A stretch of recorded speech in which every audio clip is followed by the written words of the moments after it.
Hello एमर्स, आज हम लोग फिजिक्स में एक लास्ट एंड नेक्स्ट टॉपिक लेके आए हैं और उसका नाम है कॉलिजन। ठीक है, तो इससे पहले हम लोगों ने कंजर्वेशन वगैरह पढ़ लिया था, conservation of energy, conservation of momentum, तो कई सौ साल हो चुके पढ़े हुए। ठीक है, तो उन सब का सेमराइजेशन करके कॉलिजन आता है। ये कॉलिजन कहीं और से नहीं आया है, ये बेस्ड है law of conservation of energy पे, law of conservation of energy and law of conservation of momentum पे। ठीक है, तो एनर्जी और मोमेंटम के कंजर्वेशन पे बेस्ड हमारा जो टॉपिक निकल के आता है वो आता है कॉलिजन। ठीक है, कॉलिजन नया नहीं है, मैं पुनः बता दूं आपको कि ये यहीं से निकल के आता है। चलिए अब देखते हैं क्या होता है क्या नहीं होता है। चूंकि हम law of conservation of momentum में ये चीज़ें देख चुके हैं, अब आज हमको क्या करना है, इसके अंदर एनर्जी का कॉन्सेप्ट लगाना है, इसलिए कॉलिजन को हम लोग एक बार और देख रहे हैं। ठीक है, तो अगर मैं बात करूं यहाँ से इसकी, तो कॉलिजन होता क्या है। ठीक है, तो सिंपल भाषा में अगर मैं बात करूं तो वो होता है टक्कर। ठीक है, तो क्या होता है टक्कर, मतलब दो ऑब्जेक्ट, मान लीजिए एक ऑब्जेक्ट ये और एक दूसरा ऑब्जेक्ट ये, ऑब्जेक्ट दो है, इसका मतलब मास भी दोनों का क्या होगा, अलग अलग। ये m1 मास का है, ये m2 मास का है। ये इधर से जा रहा है, मतलब इस डायरेक्शन में, इधर से ये इस डायरेक्शन में जा रहा है और इसकी स्पीड क्या है, u1 है। और फिर इसी तरीके से जो m2 है वो वाला इसके इस डायरेक्शन में जा रहा है, दैट मीन्स इधर जा रहा है। अगर देखोगे तो इधर उधर करने से बहुत कंफ्यूजन होगा, इधर ईस्ट होता है इधर वेस्ट होता है। तो मैं ऐसे मान लूंगा कि m1 वाला ईस्ट डायरेक्शन में जा रहा है, m2 वाला वेस्ट डायरेक्शन में जा रहा है और इसकी स्पीड है u2। ठीक है, ये दोनों एक दूसरे को नहीं देखते हैं और गलती से क्या हो जाते हैं, टकरा जाते हैं, यानी ये एक दूसरे से टकरा जाते हैं। टकराए ये दोनों, और टकराने के बाद क्या हुआ, यानी यही जो पोजीशन है, पहले समझो, जब ये दोनों टकराते हैं तो टकराने की जो प्रक्रिया है या जो पोर्शन है, इसी को हम लोग क्या बोलते हैं, कॉलिजन। ठीक है ना, तो collision is nothing but it is a टकराहट बिटवीन टू ऑब्जेक्ट। ठीक है ना, या टकराव बिटवीन टू ऑब्जेक्ट, या टक्कर बिटवीन टू ऑब्जेक्ट। अब जब टक्कर हुई इन दोनों की, तो टक्कर के बाद क्या हुआ कि ये वाला जो इधर जा रहा था और ये वाला जो इधर जा रहा था, अभी भी जा रहे हैं, अभी भी मान लेता हूँ कि ये दोनों जा रहे हैं, तो ये m2 वाला है और ये m1 वाला है। अब क्या हुआ कि जो m2 था इसकी स्पीड बदल गई, ये हो गई v1, और ये जो m1 था इसकी स्पीड क्या हो गई, v2। ठीक है, समझ में आई बात, या इसको कन्वर्ट कर लो, इसको v2 कर लो, चूंकि इसका पहले u1 था तो अब क्या हो जाएगा इसका v1, और इसका पहले u2 था तो अब कितना हो गया, v2। यही जो खेल हुआ है, इसी खेल को ही हम लोग पढ़ेंगे आज के डेट में। ठीक है, क्या हुआ है, फिर से दो ऑब्जेक्ट, एक दूसरे डायरेक्शन से आ रहा था, दूसरा वाला दूसरे डायरेक्शन से उसके अपोजिट डायरेक्शन में आ रहा था पहले के, दोनों आपस में टकराते हैं। टकराने के बाद क्या होता है, उनकी स्पीड में क्या आ जाता है, चेंज आ जाता है। और ये जो स्पीड में चेंज आया है, यहीं से खेल स्टार्ट होता है, और यहीं पे हम लोग सब का सब क्या बोलते हैं, पूरा का पूरा जो अभी तक हम लोगों ने पढ़ा है उसको अप्लाई करेंगे। ठीक है, और यहाँ से नई नई बातों को समझेंगे। ये जो आप देख रहे हो ये आपकी डे टू डे लाइफ में होते रहता है, लेकिन आप उसको ऑब्जर्व नहीं कर पाते हो, लेकिन आपसे आज से आप ऑब्जर्व करना स्टार्ट कर दोगे। जैसे आप कभी भी क्या खेलते हो, कैरम बोर्ड, तो कैरम बोर्ड जब आप खेलते हो तो वहाँ पे आप क्या करते हो, स्ट्राइकर लेते हो और स्ट्राइकर से क्या करते हो, गुट्टियों को स्ट्राइक करते हो, जितने भी बाकी जो होते हैं उनको स्ट्राइक करते हो। तो जब स्ट्राइकर ये बड़ा होता है और ये गुट्टियाँ जो होती हैं छोटी होती हैं, तो जब स्ट्राइक करते हो तो क्या होता है, यही तो हो रहा है घटना, है ना। यहाँ पे एक ऑब्जेक्ट रुका हुआ है, दूसरा वाला ऑब्जेक्ट जाके उसको टक्कर मारता है, तो टक्कर मारने के बाद आप देखते होगे कि जो ये दूसरी वाली गुट्टी वो क्या कर जाती है, मोशन कर जाती है कि नहीं कर जाती है। शुरुआत में इसकी स्पीड मान लेता हूँ कि u1 थी, तो वो चेंज होकर बदल जाती है कि नहीं बदल जाती है। और जब स्ट्राइकर इसको हिट करता है तो क्या उस समय इसकी स्पीड वही रहती है, मतलब उसके बाद वही स्पीड रहती है, नहीं, यहाँ भी स्पीड में क्या आ जाता है, परिवर्तन, यानी स्ट्राइकर की स्पीड में भी क्या आ जाता है, परिवर्तन। तो पहले कॉन्सेप्ट पढ़ लेते हैं, उसके बाद स्ट्राइकर को भी बुलाया जाएगा और देखा भी जाएगा इन बातों को। ठीक है, चलिए तो सबसे पहले हम लोग देखते हैं इस कॉन्सेप्ट को। मिटाने वाला कहाँ है भाई, चोरी हो गया।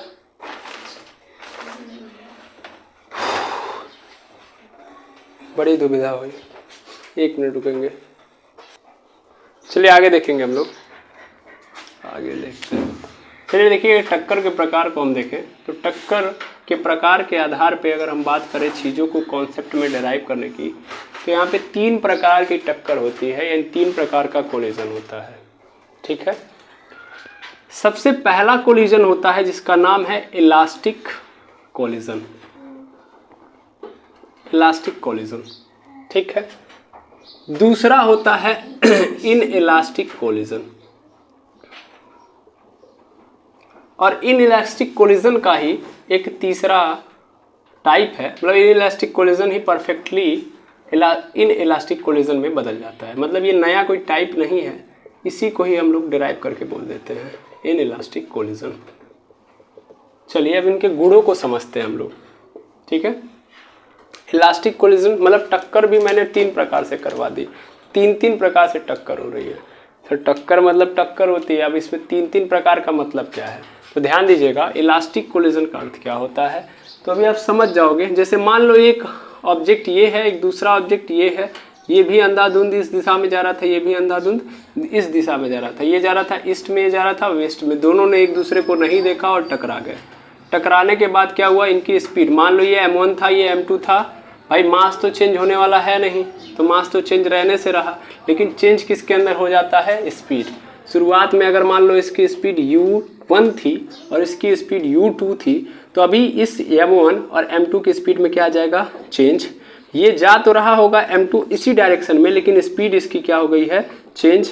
इसकी जो स्पीड अभी फ़िलहाल में है वो क्या है, ये हो गई है v2, क्योंकि ये u2 से था तो ये किस में चला गया, v2, और ये दूसरा वाला जो था m1 ये अभी भी जाएगा, लेकिन अभी इसकी स्पीड में क्या हो गया, चेंज, तो ये क्या हो जाएगा, v1। ठीक है, पहली बात। इलास्टिक कोलिजन में होता क्या, इलास्टिक कोलिजन का कहने का अर्थ यह होता है कि एक ऐसी टक्कर जिसमें अगर मैं एनर्जी, देखो यार कोलिजन को हम एनर्जी के टर्म में लेके जाते हैं। एनर्जी के टर्म में ले जाने का मतलब क्या, मैं समझा रहा हूँ, समझिएगा। मतलब मान लो ये ऑब्जेक्ट मूव कर रहा है यानी मोशन कर रहा है, तो इसका मतलब इसके पास काइनेटिक एनर्जी होगी, ये भी काइनेटिक एनर्जी लेके ही जाएगा। अब ये दो मतलब इसके पास भी काइनेटिक एनर्जी होगी तभी तो मोशन कर रहा है, दोनों मोशन कर रहे हैं, इसके पास भी काइनेटिक एनर्जी है, इसके पास भी काइनेटिक एनर्जी है। अगर मैं पूरे को मिला के काइनेटिक एनर्जी देखूं, यानी टक्कर के पहले काइनेटिक एनर्जी देखूं, अब जब टक्कर होगी उसके बाद काइनेटिक एनर्जी, क्योंकि अभी भी मोशन में तो इसके पास भी काइनेटिक एनर्जी होगा, इसके पास भी काइनेटिक एनर्जी होगा। अब मैं दोनों की काइनेटिक एनर्जी देख रहा हूँ, तो ये उतनी ही है जितनी पहले थी। इसका मतलब क्या हुआ कि टक्कर जब हुई तो कहीं पे भी क्या नहीं हुआ, एनर्जी का लॉस नहीं हुआ है, यानी एनर्जी उतनी की उतनी है। तो ऐसे कोलिजन को हम लोग इलास्टिक कोलिजन बोलेंगे। समझ में आ रही बात, यानी कोलिजन जब हम एनर्जी के बेसिस पे देखेंगे तब जाके हमारा क्या होगा, 3 पार्ट बनेगा, अदरवाइज कोलिजन मींस कोलिजन। समझ में आई बात।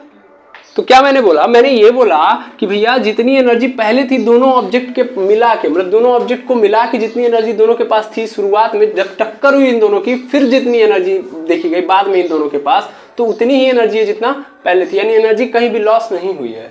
तो ऐसे कोलिजन को हम लोग इलास्टिक कोलिजन कहेंगे, जहां पे एनर्जी लॉस हो ही नहीं रहा है, नो एनर्जी लॉस।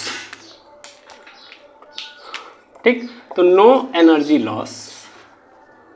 ठीक है, पहली बात तो यही क्लियर हो गई। तो अगर एनर्जी लॉस होगी नहीं, इसका मतलब पहले जितनी एनर्जी अभी भी उतनी एनर्जी, तो इसका मतलब law of conservation of energy यहाँ पे फॉलो हो रहा है। ठीक है, तो इलास्टिक कोलिजन में क्या होगा, law of conservation of energy follow होगी। पहली बात तो ये समझ लीजिएगा, यानी यहाँ पे मैं अगर बोलूँ तो लॉ ऑफ, शॉर्टकट में लिख दे रहा हूँ, कंजर्वेशन ऑफ एनर्जी क्या है यहाँ पे फॉलो हो रहा है कि एनर्जी कंजर्व्ड है। ठीक, कोलिजन के पहले भी और कोलिजन के बाद भी। एक बात, दूसरी बात अगर मैं बात करूं यहाँ पे, तो एक और कंजर्वेशन का लॉ लगेगा, that is momentum, law of conservation of momentum. यानी बॉडी का जो मोमेंटम शुरुआत में था, यानी पहले था टकराहट के पहले, इन दोनों बॉडी का मोमेंटम, वो अभी भी इन दोनों की बॉडी का मोमेंटम, मतलब टकराने के बाद भी जो मोमेंटम होगा वो अभी भी क्या होगा, कंजर्व्ड होगा। यानी जितना मोमेंटम पहले था दोनों का, अभी भी दोनों का मोमेंटम उतना ही होगा। यही होगा, किसी का बढ़ा था मतलब किसी का ज्यादा था, अब थोड़ा कम हो गया होगा, और जिसका पहले कम था उसका क्या हो गया होगा, ज्यादा। लेकिन मिला जुला के यहाँ पे law of conservation of momentum भी यहाँ पे क्या होगा, अप्लाई होगा। क्लियर। तो इलास्टिक कोलिजन मतलब सिंपल, एनर्जी का लॉस नहीं हुआ और law of conservation of energy और law of conservation of momentum दोनों फॉलो कर रहे हैं, तो ऐसे कोई हम लोग क्या बोलेंगे, इलास्टिक कोलिजन बोलेंगे। ठीक है। अब इन इलास्टिक कोलिजन का मतलब क्या है सर, भाई सब हुआ, यहाँ भी वही होगा, m1 मास का ऑब्जेक्ट u1 स्पीड से चल रहा है और m2 मास का ऑब्जेक्ट u2 स्पीड से चल रहा है, दोनों आपस में टकराए, m1 m2 आपस में क्या हो गया, टकरा गया। टकराने के बाद क्या हुआ कि अब जब m1 आगे बढ़ रहा है तो m1 जब इधर जा रहा है तो उसकी स्पीड क्या हो गई, v1 हो गई, और m2 जब जा रहा है इस डायरेक्शन में, टकराने के बाद चल रही है कहानी, तभी इसकी स्पीड क्या हो गई, v2। भाई इसको इधर करना था, इसको इधर करना था मैंने, लेकिन ऐसे ही कर दिया। चलिए कर देते, नहीं तो आधे लोग कंफ्यूज रहेंगे। m2 इधर आ जाएगा v2, और ये वाला m1 वाला v1 में कन्वर्ट चला गया, हो गया। ये u है, ध्यान दीजिएगा, अच्छे से मैं बना दे रहा हूँ, u2, ये v1 और v2 हो गया। यहाँ भी हुआ, लेकिन यहाँ पे क्या हुआ कि जब ये दोनों टकराए तो हुआ यहाँ पे ये कि इनमें जब टकराए तो यहाँ से कुछ एनर्जी क्या हो गई, लॉस हो गई। यानी यहाँ पे एनर्जी क्या हो गई, लॉस, कुछ एनर्जी यहाँ से क्या हो गई, लॉस। तो जब कुछ एनर्जी लॉस हो गई तो इसका मतलब मान लो अगर मैं इसकी काइनेटिक एनर्जी देखूं, इस m1 ऑब्जेक्ट की और इस m2 ऑब्जेक्ट की काइनेटिक एनर्जी देखूं, क्यों, क्योंकि ये भी मूव कर रहा है, ये भी मूव कर रहा है, दोनों के पास काइनेटिक एनर्जी होगी, तो मैं टोटल काइनेटिक एनर्जी यहाँ से जब निकालूंगा, ठीक, तो इनिशियल काइनेटिक एनर्जी हो जाएगी। फिर जब टकराने के बाद मैं इन दोनों ऑब्जेक्ट की काइनेटिक एनर्जी का सम देखूंगा, यानी इसकी काइनेटिक एनर्जी और इसकी काइनेटिक एनर्जी, तब जो आ रहा है वो पहले के बराबर नहीं है। यानी बाद में टकराने के बाद एनर्जी कुछ क्या हो गई, कम हो गई। तो ऐसे कोलिजन को हम लोग क्या बोलेंगे, इन इलास्टिक कोलिजन बोलेंगे, समझ में बात। यानी यहाँ पे एनर्जी का क्या हो रहा है, लॉस। तो एनर्जी अगर लॉस होगी तो इसका मतलब क्या होगा, इन इलास्टिक कोलिजन होगा, ठीक है। इन इलास्टिक मतलब समझ में आ गया होगा, ठीक है। अब आगे और देखिएगा। अब परफेक्टली इन इलास्टिक कोलिजन से पहले एक बार इसको और थोड़ा सा समझा दूं मैं। यहाँ पे देखो, अब आप कहोगे कि law of conservation of energy follow होगी, बिल्कुल नहीं होगी sir. Law of conservation of energy क्या है कि भैया जितनी पहले थी उतनी बाद में होनी चाहिए। क्या पहले और बाद एनर्जी दोनों सेम है? पहले जितनी एनर्जी थी, बाद में जब एनर्जी देख रहा हूं तो क्या हो गई है, कम हो गई है। तो इसका मतलब law of conservation of energy in elastic collision में फॉलो नहीं करता है, ये याद रखेंगे आप, ठीक, पहली बात। दूसरी बात, क्या law of conservation of momentum ये फॉलो करेगा? बिल्कुल फॉलो करेगा। Law of conservation of momentum अभी भी फॉलो करेगा। इन इलास्टिक कोलिजन के दौरान भी law of conservation of momentum follow होगा, यानी मोमेंटम कंजर्व रहेगा, लेकिन एनर्जी क्या हो गई है, लॉस। समझ में आई बात? एनर्जी थोड़ी सी क्या हो गई है, लॉस, लेकिन मोमेंटम अभी भी क्या रहेगा, कंजर्व। तो इन इलास्टिक में यही होता है। अब आता है परफेक्टली इन इलास्टिक कोलिजन। तो मैंने बोला इसी का रूप है। इसी का रूप का मतलब ध्यान दीजिएगा क्या है अर्थ इसका। इसमें क्या होता है कि एक ऑब्जेक्ट है, फिर से वही कहानी, m1 है, u1 स्पीड से चल रहा है, m2 है, ये इधर u2 स्पीड से चल रहा है, दोनों टकराए। दोनों टकराने के बाद क्या हुआ, दोनों मान लीजिए एक ऑब्जेक्ट ये, एक ऑब्जेक्ट ये है, दोनों टकराए m1 और m2 वाले, और दोनों टकराए, और दोनों टकराने के बाद क्या होगा, ये एक इधर जाएगा, एक इधर जाएगा। लेकिन इसमें क्या हुआ कि जो ही ये टकराए यहाँ से मैक्सिमम एनर्जी लॉस हुई।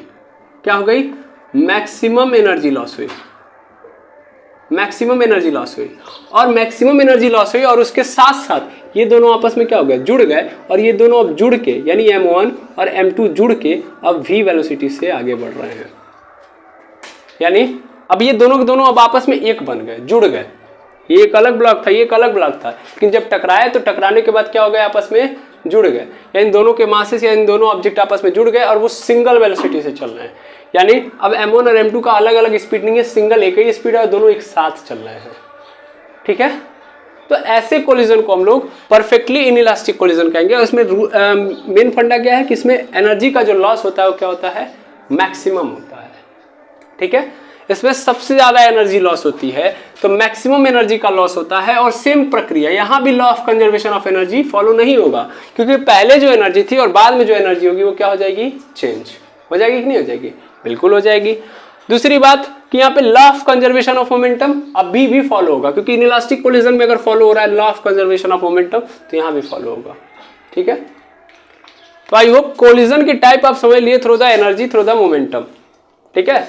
मैं अभी अब इसको बारी बारी फॉर्मूले के रूप में भी कन्वर्ट कर दूंगा, जिससे आपको आसानी से समझ में आ जाएगा। लेकिन फिलहाल में elastic collision, in elastic collision और परफेक्टली इन इलास्टिक कोलिजन आप समझ गए होंगे। इसमें मैंने ये समझाया कि इलास्टिक कोलिजन मतलब जहाँ पे एनर्जी का कोई लॉस नहीं होता, टकराने के पहले जितनी एनर्जी थी टकराने के बाद भी एनर्जी होगी। यानी यहाँ पे law of conservation of momentum follow होगा। और दूसरी बात कि यहाँ पे law of conservation of energy follow होगी और मोमेंटम दोनों फॉलो होगा। इन इलास्टिक कोलिजन में क्या होगा कि जब टकराएंगे तो थोड़ी एनर्जी क्या हो जाएगी, लॉस हो जाएगी, बाकी स्पीड में तो चेंज आएगा ही आएगा। और दूसरी बात यहाँ पे law of conservation of energy इसलिए फॉलो होगी नहीं क्योंकि एनर्जी क्या हो रही है, खर्च हो रही है। और दूसरा law of conservation of momentum follow होगा। तीसरे नंबर पे मैं अगर बात करूँ परफेक्टली इनइलास्टिक कोलिजन की, तो यहाँ पे क्या होगा, टकराएंगे, टकराने के बाद ये एक रूप में संयुक्त रूप में चलने लगेंगे, ठीक है ना, आपस में जुड़ के मूव करने लगेंगे और उनकी वेलोसिटी सेम हो जाएगी और यहाँ पे मैक्सिमम एनर्जी का लॉस होता है। इसलिए law of conservation of energy यहाँ पे बिल्कुल नहीं फॉलो होगा। हाँ, law of conservation of momentum यहाँ पे फॉलो होगा क्योंकि ये भी इनइलास्टिक कोलिजन के अंदर ही आता है। तो अब कोलिजन तीनों आप समझ लिए, बिल्कुल। अब बारी बारी में अगर एक एक कॉन्सेप्ट को डिराइव करते जाऊँ, चाहे इसको डिराइव करूँ चाहे इसको डिराइव करूँ, क्योंकि अब डेरिवेशन ही करना है आपको, तो बारी बारी डिराइव करते हैं हम लोग। ओके, तो चलिए सबसे पहले हम लोग परफेक्टली इनइलास्टिक कोलिजन को पकड़ते हैं, ठीक है। परफेक्टली इनइलास्टिक कोलिजन का क्या है कहानी, इसको हम लोग समझते हैं। इसको आप लोगों ने नोट कर लिया होगा। अब मैं आगे बढ़ता हूँ, देखा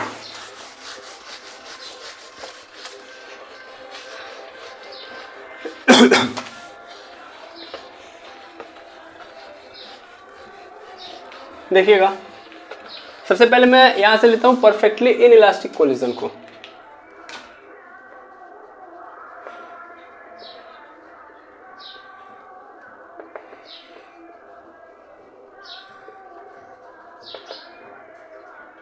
परफेक्टली इनइलास्टिक कोलिजन में क्या हुआ, एक ऑब्जेक्ट था m1, एक दूसरा ऑब्जेक्ट था, चलो यार ऐसे ले लेता हूँ, ये A है, ये B वाला ऑब्जेक्ट है, इसका मास है m1, इसका मास है m2, ये इस डायरेक्शन में जा रहा है u1 स्पीड से, ये इस डायरेक्शन में जा रहा है u2 स्पीड से, ठीक है। अच्छा, अब क्या हुआ, ये दोनों टकराए, ठीक है ना, टकराए तो क्या हुआ, ये A और B आपस में क्या हो गया, जुड़ गया। अभी आपस में क्या हो गया, जुड़ गया, और जुड़ गया A और B, और ये दोनों के दोनों अब क्या कर रहे हैं, एक साथ मूव कर रहे हैं, चाहे या तो इस डायरेक्शन में या तो इस डायरेक्शन में। डायरेक्शन में मतलब डायरेक्शन का इसमें कोई कंडीशन नहीं दिया गया है कि यही डायरेक्शन होगी या ये डायरेक्शन होगी।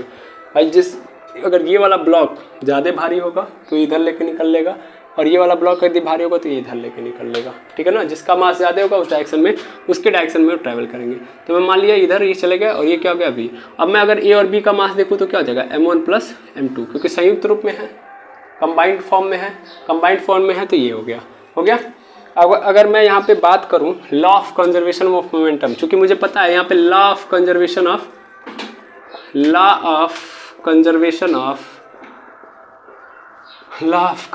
ऑफ एनर्जी तो फॉलो नहीं होगी, लेकिन law of conservation of momentum follow होगा।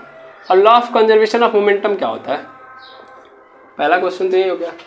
Law of conservation of momentum क्या होता है भैया, संवेग संरक्षण का नियम। संवेग संरक्षण का नियम क्या कहता है कि एक ऑब्जेक्ट मान लीजिए शुरुआत में चल रहा है, मान लीजिए m1 मास का उसका ऑब्जेक्ट, उस ऑब्जेक्ट की स्पीड, यानी m1 मास का ऑब्जेक्ट जिसकी स्पीड क्या है u1 है, और एक दूसरा जो है उसका मास m2 है और उसकी स्पीड u2 है। अगर मैं इन दोनों की शुरुआती स्पीड देखूँ तो कितना होगा, m1 u1 plus m2 u2, मतलब संवेग देखूँ, सॉरी ये संवेग है। संवेग का मतलब क्या होता है, m इंटू v। आपने संवेग का फॉर्मूला पढ़ा है, p is equal to m into V, यानी m मास का ऑब्जेक्ट कितनी वेलोसिटी से मूव कर रहा है, ठीक है। संवेग हमें क्या बताता है कि एक ऑब्जेक्ट के अंदर कितना मोशन कंटेंड है, ठीक है। अब मान लीजिए जब वो टकराया तो टकराने के बाद अगर उसकी स्पीड क्या है, मान लीजिए m1 मास की स्पीड अब क्या हो गई v1 और m2 मास की स्पीड क्या हो गई v2, तब मैं देखूंगा टकराने के बाद, तो ये क्या है आपका टकराने से पहले, मैं लिख दे रहा हूँ टकराने से पहले इतना संवेग था, टोटल कुल संवेग, सही फॉर्म में लिख के दूँ तब आपको समझ में आएगा। एंड टकराने से पहले कुल संवेग, मोमेंटम बिफोर द कॉलिजन, ठीक है ना। टकराने से पहले मोमेंटम यानी संवेग, और टकराने के बाद कुल संवेग। यहाँ पे कुल संवेग में लिखना चाह रहा था, कुल संवेग वो क्या होना चाहिए, बराबर। तो यही क्या है आपका law of conservation of momentum. टकराने से पहले अगर मैं इसका देखूँ, चाहे पहले मैं उस फॉर्मूले को लिख देता हूँ, m1 u1 plus m2 u2, अगर नॉर्मली ऑब्जेक्ट है तो वो किसके बराबर होना चाहिए, m1 v1 plus m2 v2, और यही क्या है आपका law of conservation of momentum, क्योंकि law of conservation of energy follow ही नहीं होता है, क्योंकि एनर्जी क्या होती है यहाँ पे लॉस, ठीक है। तो यहाँ पे मैक्सिमम एनर्जी लॉस होती है, इसी कारण ऐसा होगा, ठीक है ना।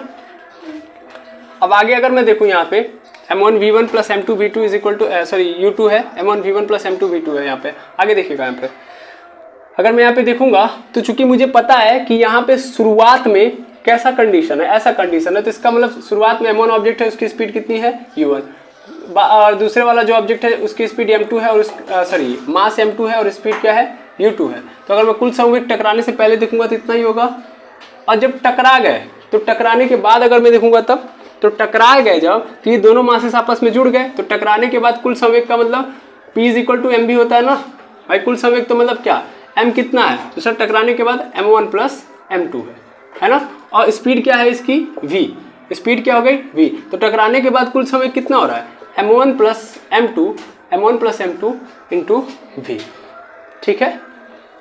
अगर मैं ये पता करना चाहता हूँ कि अगर मान लीजिए ये दोनों के दोनों मतलब परफेक्टली इलास्टिक कोलिजन हो रहा है, दोनों के दोनों जुड़ जा रहे हैं, तो अगर ये शुरुआती स्पीड हमको पता है तो हमको ये पता करना हो कि बाद में इनकी स्पीड कितनी हो जा रही है, तो मैं यहाँ से पता कर सकता हूँ, नहीं पता कर सकता हूँ। ये क्या है, मेरी फाइनल वेलोसिटी है कि नहीं है, फाइनल वेलोसिटी है। और ये u1 क्या है, शुरुआत में m1 ऑब्जेक्ट की है, और ये u2 क्या है, शुरुआत में m2 ऑब्जेक्ट की स्पीड है। इतना तो सबको समझ में आ रहा होगा। तो अगर मैं फाइनल वेलोसिटी दोनों की देखना चाहूँ तो मैं v की वैल्यू निकालूंगा। v की वैल्यू कैसे निकलेगी, इसको इधर भेज दूंगा, यानी m1 u1 plus m2 u2 upon पूरे नीचे m1 प्लस m2, ठीक है। और ये मिल गई मुझे फाइनल वेलोसिटी, ठीक है। तो ये मुझे क्या मिल गई, फाइनल वेलोसिटी। और इससे मुझे ये पता चल गया कि जब परफेक्टली इनइलास्टिक कोलिजन होगा तो दो ऑब्जेक्ट जब आपस में टकराएंगे तो उनकी वेलोसिटी तब कितनी रहेगी, अगर हमको शुरुआती स्पीड दिया गया है और उनका मासेस दिया गया है, ठीक है। तो इनइलास्टिक कोलिजन आपको इजीली समझ में आ गया होगा, ठीक है, हाँ या ना, बिल्कुल। तो आप परफेक्टली इनइलास्टिक कोलिजन आप समझ गए हैं। अब हम किस में जाएंगे, अब हम चले जाएंगे किसके अंदर, इलास्टिक कोलिजन। लेकिन एक बात ध्यान दीजिएगा, ये तो परफेक्टली इनइलास्टिक कोलिजन था। अगर मान लीजिए कौन सा कोलिजन होता, अगर यहाँ पे इलास्टिक कोलिजन होता, सॉरी इनइलास्टिक कोलिजन होता है, तो परफेक्टली वाला था, तो यहाँ पे जुड़ गए। अगर नहीं जुड़ते तब यहाँ पे कंडीशन क्या बनती, तब यही वाला बनता, तब यहाँ पे यही वाला बनता। और बारी बारी निकालने के लिए, चूंकि तब हमको क्या होता कि मान लीजिएगा एक m1 ऑब्जेक्ट है, इसकी स्पीड u1 है, एक m2 ऑब्जेक्ट है, इसकी स्पीड u2 है। एक जब ये टकरा जाते हैं, टकराने के बाद क्या होता है कि टकराने के बाद ये m1 ऑब्जेक्ट की स्पीड क्या हो जाती है, सॉरी ये इधर हो जाएगा, ये m1 ऑब्जेक्ट की स्पीड क्या हो जाती है, v1 हो जाती है, और m2 ऑब्जेक्ट की स्पीड क्या हो जाती है, v2 हो जाती है। तो अगर मान लीजिए तीन स्पीड आपको दे दिया गया है, ये m1 m2 u1 u2 और v2 दे दिया गया है, तो v1 निकाल लेंगे। उसी तरीके से अगर हमको v1 और u2 और u1 दे दिया गया तो हम v2 निकाल लेंगे, या इन तीनों में से कोई दिया होगा तो हम एक ऐसे आराम से क्या कर सकते हैं, निकाल सकते हैं। किसी एक को बस अकेले कर देंगे, बाकी को भेज देंगे एक साइड में, तो आराम से निकल जाएगा। तो इलास्टिक कोलिजन हमको ऐसे ही करना है, कुछ अलग नहीं है, इसी पे वेस्ट कर देना है, ठीक है। जैसे मान लीजिए हमको v2 निकालना है, तो मैं क्या करूँगा, एक बार इसको भेज दूंगा इधर, और फिर क्या कर दूंगा m2 को इसके नीचे, ठीक है। जैसे दिखा देता हूँ मैं यहाँ से करके आपको, ताकि आप आराम से समझ जाएंगे। जैसे यहाँ पे m1 है, u1 है, प्लस m2 है, u2 है, और m1 v1 को इधर बुला लूँगा, तो m1 v1 इधर आ जाएगा, तो m2 v2 इधर ऐसे ही रह जाएगा। क्या होगा, यहाँ पे m1 को इसके पास लेके चले आओ, यानी यहाँ पे लेके चले आओ, तो m1 u1 मतलब पहले डायरेक्ट इम्प्लाइज कर दे रहा हूँ मैं, तो ध्यान दीजिएगा। इसको पहले मैं इधर कर दे रहा हूँ, तो m2 v2 is equal to हो जाएगा m1 u1 minus m1 v1 और प्लस m2 u2। ये m2 v2 is equal to क्या होगा, m1 क्या कर लूँगा कॉमन, तो u1 minus v1 plus m2 u2। मुझे v2 का वैल्यू चाहिए, तो मैं इसको इधर भेज दूंगा, तो m1 u1 minus v1 plus m2 v2, और पूरे के नीचे क्या आ जाएगा मेरा m2, पूरे के नीचे क्या आ गया m2, और ये मुझे मिल गया v2 की वैल्यू। कब, जब मेरा इनइलास्टिक कोलिजन होगा। इसी तरीके से अगर मैं क्या निकालना चाहूँगा, v1 निकालना चाहूँगा, v1 निकाल सकता हूँ, ठीक है। तब m2 v2 को उधर भेज दूंगा, इसको इधर रोक के रख लूँगा, ठीक है। तो ऐसे मैं जिसका चाहूँगा यहाँ पे निकाल लूँगा, कहानी इसमें कोई दिक्कत वाली नहीं है, ठीक है। अब हम किस में जाएंगे, इलास्टिक कोलिजन में, क्योंकि हमने परफेक्टली इलास्टिक कोलिजन को समझ लिया, ठीक। चलिए आगे देखते हैं, तब तक आप इसको नोट करिए।